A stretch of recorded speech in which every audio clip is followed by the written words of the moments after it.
할렐루야. 우리 옆분들과 인사하실 때 우리는 아버지가 같습니다. 이렇게 인사하실까요?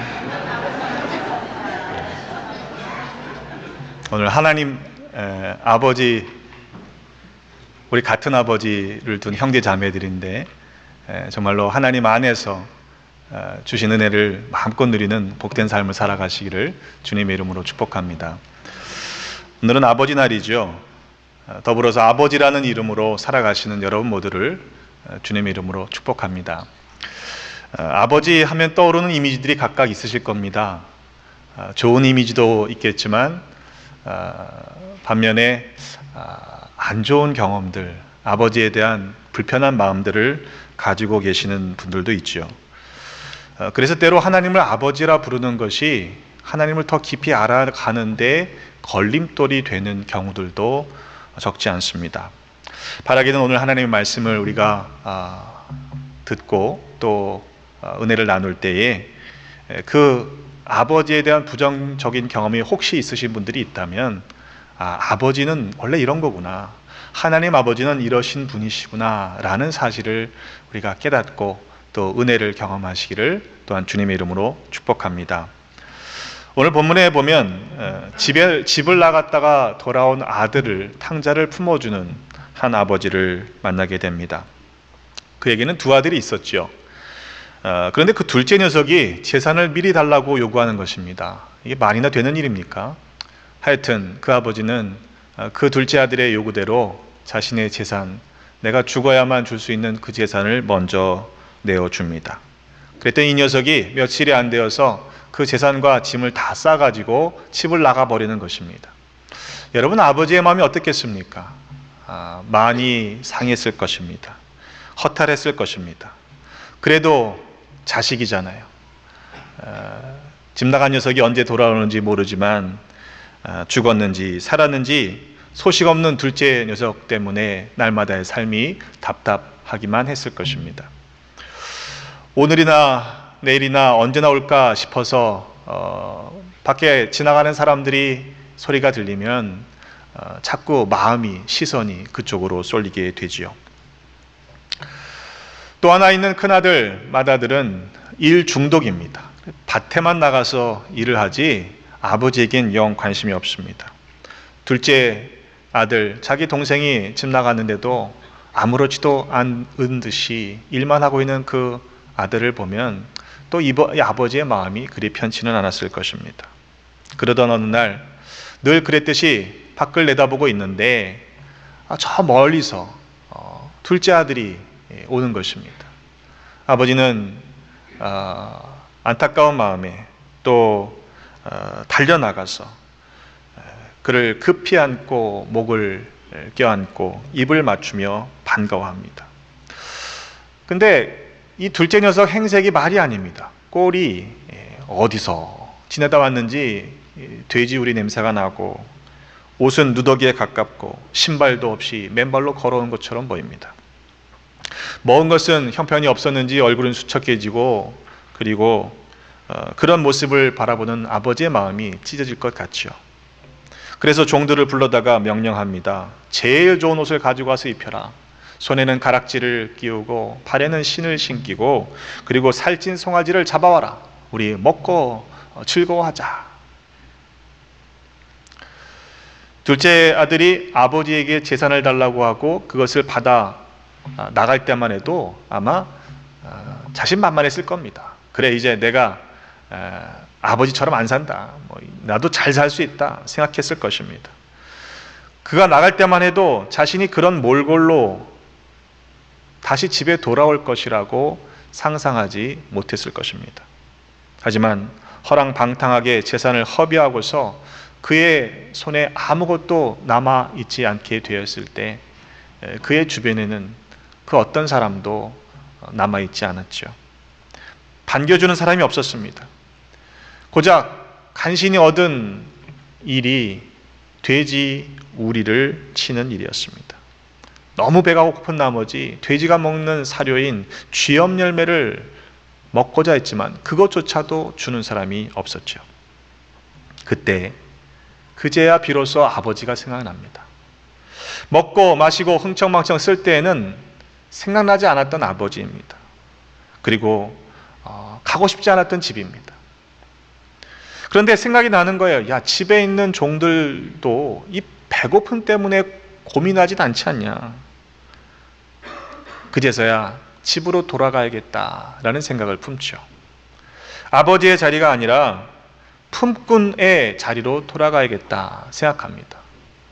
품꾼이라도 나를 받아주시면 최소한 이렇게 배를 골치는 않겠지라고 하는 마음으로 돌아갑니다. 그 둘째 아들의 마음이 어땠을까요? 떳떳하게 돌아가는 길은 아니니까 마음속에 최소한의 양심이 있었기에 죄스러운 마음으로 돌아갔을 것입니다. 점점 집이 가까워질수록 발걸음도 무거워지고 마음도 무거워졌겠죠. 혹시 아버지가 나를 이 못돼 먹은 녀석아 라고 쫓아내지는 않으실까? 속상해서 때리시면 할 수 없이 맞아야지. 이런 몰골을 한 나를 몰라보시는 거 아닐까? 여러 가지 복잡한 생각에서 무거운 발걸음을 옮겼을 것입니다. 드디어 저만치 집이 보이기 시작합니다. 한 걸음 한 걸음 집으로 발걸음을 옮기고 있는데 웬일입니까? 집에서 누군가 뛰어나옵니다. 급히 뛰어나오는데 자세히 보니 아버지예요. 정신없이 달려오시는 아버지는 한 걸음에 달려와서 자신을 안고 목을 어긋맞고 입을 맞추며 껴안습니다. 그래도 그 와중에 아버지에게 용서를 구해야지 하면서 아버지, 제가 하늘과 아버지께 죄를 지었습니다. 나는 아들로서가 아니라 품꾼이라도 좋겠습니다. 이런 용서를 구합니다. 그런데 아버지는 자기 이야기를 들으셨는지 못 들으셨는지 상관하지 않고 종들을 불러서 명령을 하시는 거예요. 제일 좋은 옷을 가져와서 입혀라. 손에 가락지를 끼워주고 그리고 발에 신을 신겨라.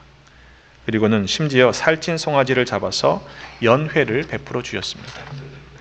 그 둘째 아들이 집으로 돌아올 때는 전혀 상상하지 못했던 일이었죠. 왜 그 아버지는 그 못돼 먹은 둘째 아들에게 그렇게 하고 있습니까? 이유는 너무 간단하죠. 아들이기 때문에 그래요. 근데 그 아들이 어떤 아들입니까? 못된 아들이죠. 오늘 본문에서 유산이라고 정확하게 기록하고 있지는 않습니다만 맥락을 보면 그는 유산을 구하고 있는 겁니다. 원래 유산이라고 하는 건 사람이 죽은 후에 남겨놓은 재산을 가리키는 것이 유산 아닙니까? 아버지가 돌아가신 이후에나 받을 수 있는 것이 유산입니다. 그런데 이 둘째 아들은 먼저 달라는 거예요. 그러니까 그 둘째 아들에게는 그 아버지가 죽은 사람이나 다름없다라고 여겨지는 상황입니다. 그렇게 못돼 먹은 녀석이 아버지와 집을 버리고 나갔던 녀석이 돌아왔는데 그럼에도 불구하고 아버지의 마음은 그런 거죠. 그렇게 못돼 먹은 아들이라도 나에게로 돌아왔으니 기쁘지 않을 수 없었던 것입니다. 반면에 그렇게 잔치를 베풀고 있는 상황을 알게 된 큰아들의 반응은 영딴판입니다. 밖에서 일을 마치고 돌아오는 길에 집에서 풍악 소리가 나고 춤추는 소리가 들립니다. 상황을 알아보니 둘째 아들, 동생이 돌아온 거예요. 그런데 그는 집에 들어가지 않고 무슨 이유에선지 화가 잔뜩 났습니다. 아버지처럼 뛰어 달려가 동생을 끌어안지 않습니다. 잔치가 한창인 집에 들어가지 않고 밖에서 뿔이 단단히 나서 버티고 있습니다. 그 사실을 알게 된 아버지가 나와서 맏아들을 권하죠. 들어가자. 근데 이 맏아들 대답하는 이야기를 들어보십시오.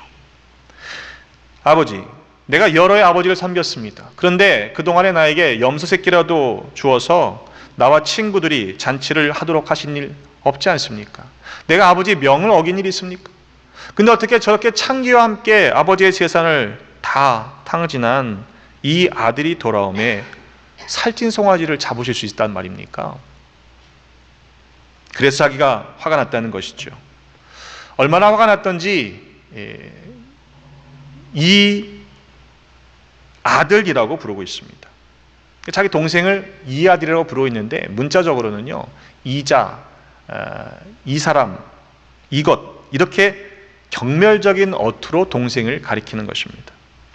아버지는 지금 네 동생이 살아 돌아왔다 라고 이야기하는데 큰아들은 이 아들이라고 부르면서 자기와 상관없는 사람처럼 여기고 있는 것입니다. 내 동생이 돌아온 것이 아니라 당신의 아들이 돌아왔소 라고 이야기하는 것이죠. 이 맏아들이 가지고 있는 문제는 그가 분내고 있는 것, 화를 내고 있는 것이 동생의 잘못을 꾸짖기 위함이 아니었다는 것입니다. 또 그를 용서하지 못해서 화가 난 것도 실은 아니었어요. 맏아들은 자신 안에 심각한 문제를 실은 가지고 있었는데 정작 자신은 모르고 있었던 것이죠. 맏아들이 아버지를 여러 해 섬겼다라고 말하고 있는데 그 섬겼다라는 동사는 종으로 종살이했다라는 그런 뜻을 가지고 있습니다. 그러니까 지금 맏아들은요 뭐라고 얘기하는 거냐면 나는 아버지의 집에서 종살이했습니다. 억지로 일했습니다. 그런 이야기하고 있는 것입니다. 분명히 아버지의 집에 살았건만 그는 종살이를 하고 있었다는 이야기죠. 그렇다면 이 아들은 집을 나간 동생보다 오히려 못한 상황입니다. 종살이라는 마음에 억지로 살 바에는 차라리 그 둘째 동생처럼 둘째 아들처럼 그냥 뛰쳐나갔으면 될 일 아닙니까? 무엇 때문에 집에 남아서 계속 불평과 불만을 삼키며 아버지 죽을 날만을 기다리고 있었던 것일까요? 유산을 분배하는 유대인의 관습에 의하면 맏아들은요, 장자는 다른 아들보다 2배를 받게 되어 있습니다. 그러니까 이 두 아들이 있는 가정을 놓고 생각해 보면 장남인 맏아들이 3분의 2를 갖게 되고 둘째가 3분의 1을 받게 되는 것이죠. 그리고 생전에 아버지가 돌아가시기 전에 유산을 분배받게 되는 경우가 있을지라도 소유권은 아들에게 있지만 그 재산을 처분하는 처분권은 아직도 여전히 그 아버지가 돌아가시기 전까지는 아버지에게 있었습니다. 그런데 12절의 말씀을 보면 둘째 아들이 상속을 요구할 때 그 아버지는 둘째 아들에게만 준 것이 아니라 각각 주었다라고 말씀하죠. 그 말은 큰 아들도 재산을 상속받았다는 이야기입니다. 실제로 큰 아들은 그 동생보다 둘째보다 2배의 몫을 받았을 것입니다. 하지만 소유권은 자기에게 있지만 아직 처분권이 없는 거예요. 그래서 자기가 아버지가 돌아가시기 전까지는 내 마음대로 할 수 없는 그 재산에 대한 마음들이 있었기 때문에 지금 아버지가 자기의 소유로 허락한 그 재산을 마음대로 처분하고 있는 것이 화가 난 거죠. 자신의 소유로 주신 그것이 내 것이라 생각하는데 왜 동생에게, 그 허랑방탕하게 탕진하고 온 동생에게 내 것을, 제일 좋은 옷을, 가락지를, 신을, 살찐 송아지를 내어줄 수 있느냐. 아버지 마음대로 처분한 데 대한 분함이었던 것입니다. 여러분, 이렇게 못된 아들이 또 어디 있을까요? 어쩌면 집 안에 살고 있던 이 아들이 더 못된 아들이 아니었을까요? 그 큰아들은 아버지와 함께 있었지만 그의 마음은 항상 다른 곳에 있었던 것입니다. 나와 내 벗들로 즐기게 하신 일이 없었더니 아버지와 함께 있는 것이 즐겁지 않았다는 이야기입니다. 아버지는 나를 즐겁게 한 적이 없다는 이야기입니다. 아버지의 집에서 아버지와 더불어 살면서 아버지의 아들로서 누리는 기쁨은 그에게 없었다는 말이죠. 아버지와 함께 있다는 그 자체만으로 그것이 얼마나 큰 행복이요 기쁨인지 그는 아직 알지 못했던 것입니다. 반면에 집으로 돌아온 둘째 아들은 아버지께로 돌아가겠다라고 마음을 먹은 이유가 무엇입니까? 야, 아버지와 함께 있던 것이 그때가 가장 행복했구나. 그걸 비로소 깨닫고 돌아가고 있는 것이죠. 오늘 본문 속에서 우리는 아버지의 마음의 몇 가지를 알게 됩니다. 아버지는 아들을 늘 기다리고 기다리신다는 것입니다. 오늘 제목이 그것을 나타내 줍니다. 아직도 거리가 먼데. 여러분, 하나님 아버지는요, 비록 우리가 하나님과 멀리 떨어져 있는 삶을 때로 살았을지라도 기다리시고 기다리시는 좋으신 아버지이심을 여러분 경험하시기를 주님의 이름으로 축복합니다. 다시 돌아가기만 하면 하나님께서는 기다리고 기다리시기 때문에 아직도 거리가 멀지라도 달려나와 한껏 안아주실 것입니다. 아들이 돌아왔을 때 아직도 거리가 먼데 아버지가 먼저 그를 발견하고 측은히 여겨 목을 안고 또 입을 맞추지 않습니까? 이처럼 하나님은 오래 기다려주시는 분이시라는 사실을 알아야 합니다. 이사야서 55장 6절로 7절의 말씀에 보면 너희는 여호와를 만날 만한 때에 찾으라. 가까이 계실 때 그를 부르라. 악인은 그의 길을 불의한 자는 그의 생각을 버리고 여호와께로 돌아오라. 그리하면 그가 긍휼히 여기시리라. 우리 하나님께로 돌아오라. 그가 너그럽게 용서하시리라. 이렇게 말씀했습니다. 바라기는 너무 늦기 전에 아직 우리에게 기회가 있을 때 하나님께로 돌아가 그 하나님의 사랑을 경험하시기를 주님의 이름으로 축복합니다. 멀리 가면 갈수록요, 돌아올 때의 고생스러운 건 우리입니다. 때문에 혹시라도 내가 하나님께 너무 멀리 떨어져 나간 것은 아닌지 우리의 삶의 자리를 점검하시고 주님께로 속히 돌아오시기를 간절히 부탁을 드립니다. 또한 아버지는요, 둘째 아들을 돌아왔을 때 그 모습 그대로 받아 주었습니다. 측은히 여겼기 때문입니다. 그의 과거를 묻지 않습니다. 어디서 무엇을 했는지, 왜 꼴이 이 모양인지 따지지 않았습니다. 그저 아버지의 품으로 돌아왔다는 사실 하나만으로 아버지는 아들을 품어주었고 용납했던 것이죠. 하지만 그대로 받아들여졌지만 그대로 두지는 않았습니다. 그에게 제일 좋은 옷을 입혔고요, 가락지를 끼워주었고 신을 신겨주었고 살찐 송아지로 잔치를 베풀며 그의 아들의 지위를 회복시켜 주었죠. 우리가 하나님께 나아갈 이유가 바로 그것입니다. 때로 하나님을 믿으면서 하나님에 대한 두려움을 갖는, 무서워하는 분들을 종종 발견합니다. 하나님이 심판하시는 하나님, 재앙을 내리시고 벌하시는 하나님을 때로 성경에서 읽을 때마다 무서워하는 분들이 적지 않습니다. 그런데 우리가 엄밀하게 말하면 우리가 당하는 많은 어려움들과 고난의 상당한 부분이 실은 그 심판의 결과가 아니라는 사실을 알아야 합니다. 아직은 아니에요. 진짜 심판은 마지막 때에 있기 때문입니다. 그렇다면 때로 당하는 고난과 어려움의 많은 이유는 실은 우리 스스로 잘못 선택하고 잘못된 길로 갔기 때문에 겪게 되는 일인 경우가 많습니다. 탕자가 돼지 우리에 들어가서 고생한 것, 돼지 먹는 음식인 쥐염 열매를 먹고자 해도 주는 사람이 없어 고생한 것, 그것이 아버지의 탓입니까? 아니잖아요. 야고보서 1장 13절로 14절의 말씀을 세 번역으로 읽어보면 시험을 당할 때 아무도 내가 하나님께 시험을 당하고 있다 하고 말하지 마십시오. 하나님께서는 악에게 시험을 받지도 않으시고 또 시험하지도 않으십니다.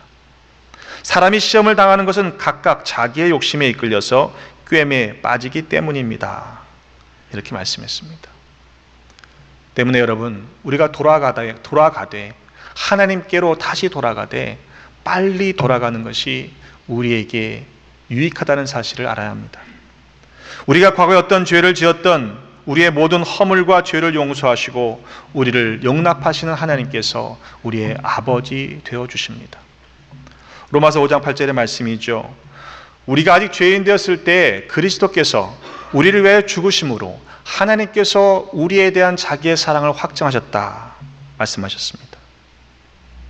우리가 잘나서가 아니에요. 우리가 착해서가 아니라 우리가 죄인 되었을 때에 아들을 내어주신 것입니다. 때문에 우리의 과거에 어떠한 죄를 지었던 하나님 앞에 나오면 그 모든 죄를 용서받을 수 있다는 사실을 믿으시고 하나님 앞에 고백하며 회개하는 우리 모두가 되십시다. 두려워하거나 주저하지 마십시오. 하나님께로 나아가기만 하면 됩니다. 그러면 우리를 용서하시고 영접하십니다. 뿐만 아니라 그 죄된 모습 그대로를 내버려 두지 않으시고 깨끗게 하시고 고치시고 회복시켜 주십니다. 여러분, 그런 은혜를 우리 모두가 누리십시다. 아버지는 아들이 원하는 것보다 또한 더 넘치도록 그 요구를 들어주시는 분이십니다. 아들은 품꾼으로 받아주시기만 해도 굶지는 않겠지 기대하며 돌아왔습니다. 하지만 아버지는 그를 아들로 그대로 받아주었지요. 이 내 아들은 죽었다가 다시 살아왔고 내가 잃었다가 다시 찾았다. 하나님 아버지는 우리가 구한 것보다, 우리가 생각한 것보다 능히 넘치도록 풍성히 채워주는 분이십니다. 로마서 8장 32절의 말씀에 보면 자기 아들을 아끼지 않으시고 우리 모든 사람을 위하여 내주신 이가 어찌 그 아들과 함께 모든 것을 우리에게 주시지 않겠느냐, 이렇게 말씀하고 있거든요. 아들도 주셨는데 주시지 못할 게 무엇이 있겠느냐 말씀하는 것입니다. 때문에 하나님 앞에 나아가야 하는 것이죠. 우리가 이 세상에서 얻기를 원했던 것과는 비교할 수 없는 풍성한 하나님의 은혜를 누리게 하실 것입니다. 한 미국 교회에서 있었던 일을 들은 적이 있습니다. 청년이 있었는데 락 음악에 아주 푹 빠진 청년이에요. 그가 예수를 모르던 젊은 시절에는 복장이 그렇잖아요. 락 음악을 하는 친구니까 찢어진 바지, 몸에 쫙 붙는 셔츠, 몸에 문신을 하고 귀걸이를 걸고 그리고 두건을 쓰고 그렇게 다녔습니다. 근데 그가 대학에 들어가서 어찌저찌 해서 예수를 영접하게 되었고, 교회에 가봐야겠다 이런 마음을 품게 되었습니다. 근데 문제는 교회에 가본 적이 없는 거예요. 그래서 있는 모습 그대로 나와왔습니다. 찢어진 청바지, 문신에 귀걸이를 하고 두건을 쓰고. 근데 들어와 보니까 좌석이 꽉 차 있습니다. 어디로 앉아야 될지 모르는 상황이었죠. 그냥 뚜벅뚜벅 가운데로 들어와서 그 친구가 여기 딱 앉았다고 여러분 상상해 보세요. 예배가 잠시 중단이 되었습니다. 목사님도 황당한 나머지 쳐다보고 있습니다. 그때 회중 가운데 앉아 계시던 한 할아버지가 지팡이를 짚고 똑똑 하면서 나오시는데 모든 사람들이 그 할아버지의 행동에 시선을 집중합니다. 이렇게 할아버지 나오시더니 그 앞까지 걸어 나오시더니 지팡이를 그 청년 옆에 내려놓고는 옆에 같이 앉으시더라는 거예요. 우리 같았으면 어땠을까?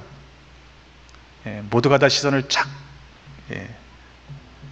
저라면 어땠을까? 그런 생각을 해본 적이 있습니다. 그 모습보다 더 그 청년을 품어줄 수 있는 열려진 교회가 어디 있겠습니까? 가장 아름다운 모습이 아닌가 생각해 봅니다. 어쩌면 우리는 그 집안에 있었던 큰아들처럼 나가진 않았지만 돌아오는 동생을 마음 활짝 열고 환영하지 않는 그런 삶을 살고 있지는 않습니까? 누가 어떤 모습으로 돌아오든 아버지의 마음을 우리가 이해한다면 우리의 마음을 열고 두 팔 벌려 안아주고 환영해야 하지 않겠습니까? 하나님 아버지는 사랑이 풍부하신 분이십니다. 우리 모두 아버지께로 돌아가십시다. 그리고 아버지께로 돌아오는 그러한 인생이 있다면 여러분, 우리 눈 홀기지 말고 째려보지 말고 여러분 마음문을 활짝 열고 한껏 안아주십시다. 하나님은 지금도 우리를 오라고 부르십니다.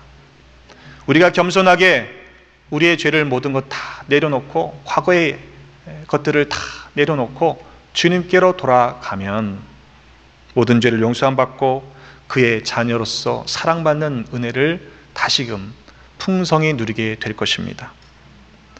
여전히 주저하고 계시는 분이 있습니까?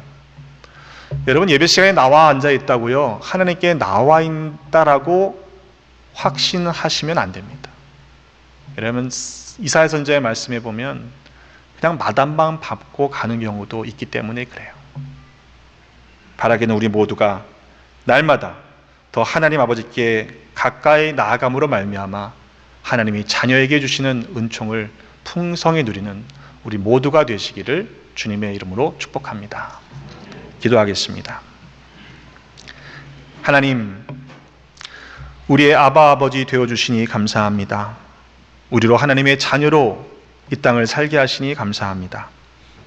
그러나 우리가 때로 하나님 아버지를 떠나 우리의 뜻대로 살 때가 있었음을 자백하며 회개합니다.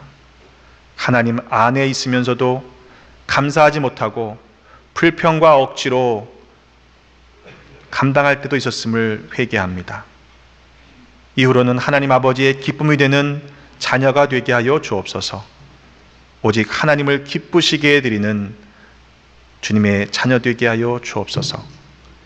하나님 아버지의 사랑을 우리에게 전해주신 예수 그리스도의 이름으로 기도하옵나이다. 아멘.